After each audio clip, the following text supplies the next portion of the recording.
Brea, paabot nga nun. Ha? Paabot nun. Ha? Ako na. Brea, sabi ni ma'am sa inyo raw ako. Ha? Sa inyo raw ako. Sa grupo niyo raw ako. Ha? Sa'yo ako. Ha? Ha? Basta sinabi ko na sa'yo, ha? Ha? Ha? Kay... ha? Okay. Brea, natignan mo na yung sinend ko sa'yong file. Ha? Oo, natignan mo na. Ano comment mo? Okay ba? Ha? Talaga? Tama yung sinend ko? Sabihin mo lang kapag may kailangan pa akong gawin, ha? Ha? Inunahan na kita para hindi ka na mahirapan. Laters! Uy, Brea, congrats nga pala, ha? Ha? Di kan kita with consent. Gusto mo? Sa tingin mo ba, mapipikon mo ako sa kakaganyan mo, ha? Ayoko na nga. Kapag ikaw yung nangaasar, nakakapikon. Tapos kapag ako naman yung nangaasar, parang tuwang-tuwa ka pa. Ha? Danny! Anong feeling? Ayoko na. Ha? Hindi naman nakaka-friend yung sa akin, ah. At paano mo nasabi yan? Kasi yung ha ko, ha, like you. Ha? Ha? Yan lang yung tatanggapin kong ha mo kasi ang cute mo magulat. Ganda. Ha? Ganda raw? Ha? I like you raw? Hi, excuse me. Kanina ka pa kasi namin napapansin ng mga friends ko and honestly, you're my type. Huh? If you don't mind, can I get your number, ganda? Ako lang may karapatang tawagan siyang ganda. Ha? Balusin kita dyan eh. Di mo ba nakikita yung wedding ring niya, ha? She's married and I am her husband. Ah, sorry po. Sorry kung late ako, ha. I miss you, ganda.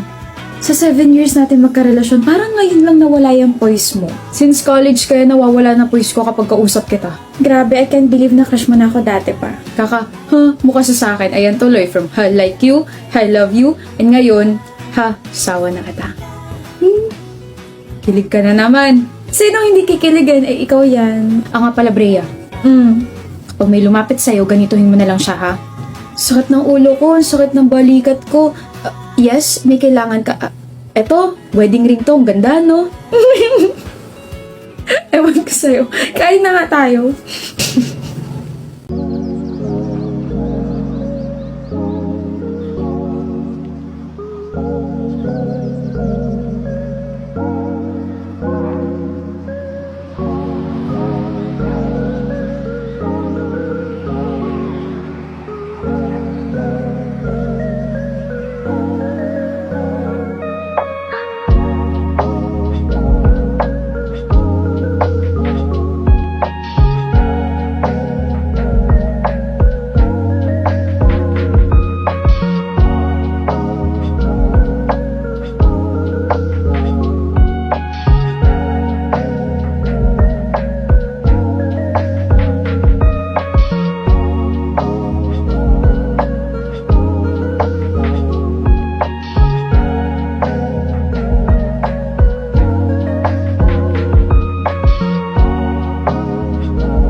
Sino po kayo? Kilala niyo po ako? Ikaw yung bago ng ex ko, di ba? I'm sorry ha, I have to stalk you kasi syempre gusto ko malaman kung sino yung bago ng ex ko. Hindi ka naman pala talaga kagandahan, no? I don't know kung anong nagustuhan sa'yo. Napakilala ka na ba sa family? Oh, Ah, okay. Hindi ako nagustuhan ng family. Siguro kasi overqualified ako. And, yeah, mas maganda naman talaga ako, di ba? So, masaya naman ba siya sa'yo? Kasi nung kami pa, sobrang saya niya sa amin. masaya siya. Ah, masaya naman siya. I see. Good luck. Good luck sa inyo. Sana magtagal kayo. Shana! Hindi yan. Hindi yan yung ex. Hindi siya si Kimi. Ha? Wrong girl. Hindi siya yung bago ng ex mo. She's Kimi. Ayan o sa ID nyo. Kimi. Kimi. Yung pangalan ng bago ng ex mo. Kimi with a Y. Mali yung search ko. Hindi naman pala ikaw. Bakit sagot ka ng sagot? Na-pressure ako eh. Di nakaride na lang ako sa mga pinagsasabi mo. My gosh! Sana matapilo ko yung mga papansin na ex. What? Sana kaya pang malinis ng panghilod yung ugali mo. Alis na ako. Bye-bye! Wisit, sayang oras. Oopsie. Bakit gusto mo makipaghiwalay? I'm sorry, Aubrey. Kailan, bakit nga? Sabi mo forever na tayo. Sabi mo never ka makikipag-break sa akin. Bakit ganito? Anong ginawa ko para magkaganito ka? Hindi kasi tayo compatible. Hindi compatible pero umabot tayo 1 taon. May mga ganun talaga, Bri. Late na nilang nare-realize na hindi pala sila para sa isa't isa. Huwag na natin ipilit kasi pares na tayo masasaktan. Nasasaktan na ako. I know. Masakit para sa akin tong desisyon na to pero kailangan ko nang bumitaw dahil nahihirapan na tayo. I'm sorry, Aubrey. Maybe sa next life natin, tayo na talaga, di ba? Huwag ka nang malungkot. Huwag ka nang umiyak, okay? Hindi talaga lahat ng relationship nag-work. I'm really sorry for this. Always remember na minahal kita at mahal kita.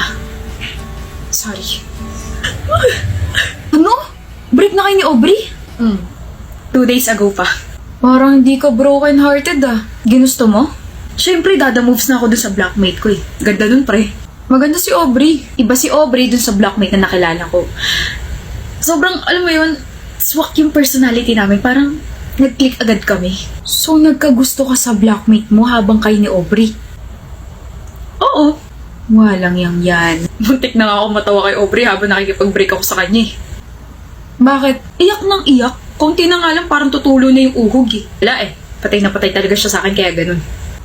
Hindi siya umiiyak. Ano, Basti? Hindi siya kako umiiyak, Kylen. Ano, hindi? Wala ka ron. Nandun ako. Nakausap ko pa nga siya eh. Hindi siya umiiyak, pre. Peke yung iyak niya. Breathe. Huh? Basti? Kayo na ka pa nandyan? Oo. Sorry, pero... Huh? Umiiyak ka lang, diba? Tapos, biglang...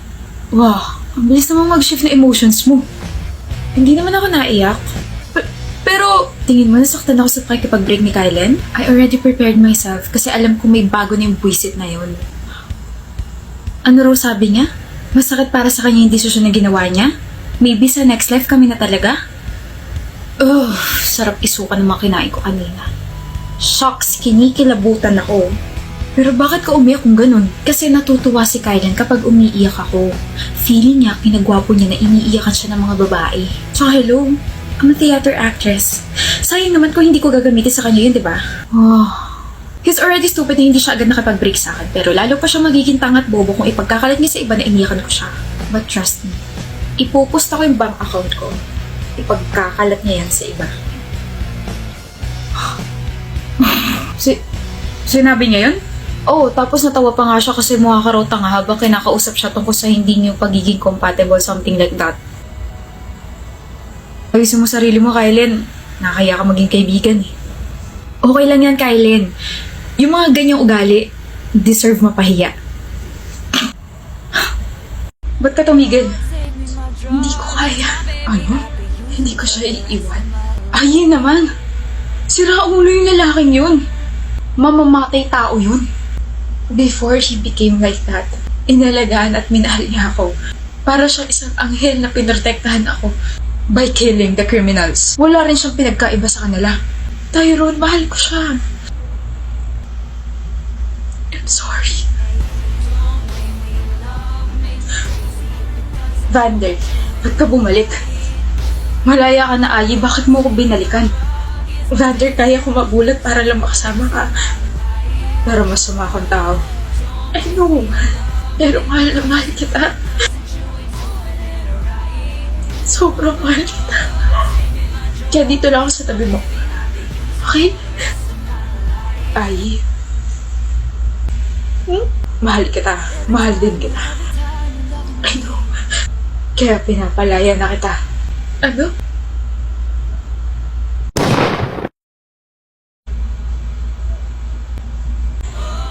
Ay, Kyra.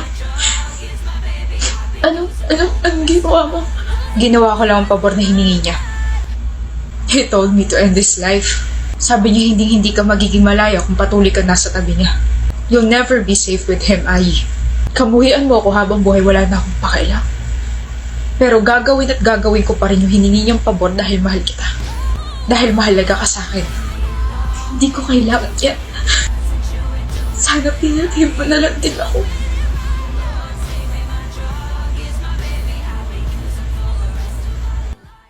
Good evening, Marikit! Marikit. Ingay!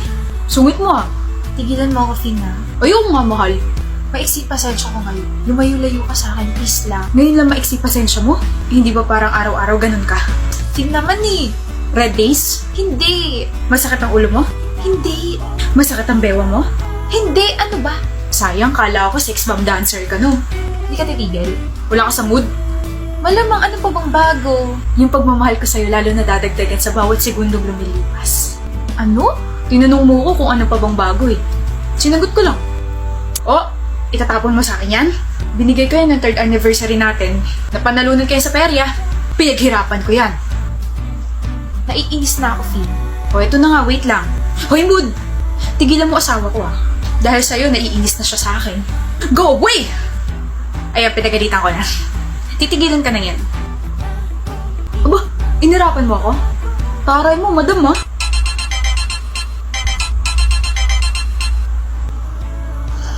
Ay, natawa? Ano nakakatawa ha? Kala mo masisindak mo ako? Pamatay din tong mga mata ko. Ikaw lang talaga yung nakaka-keep up sa ganitong attitude ko, no? Siyempre, mahal kita eh.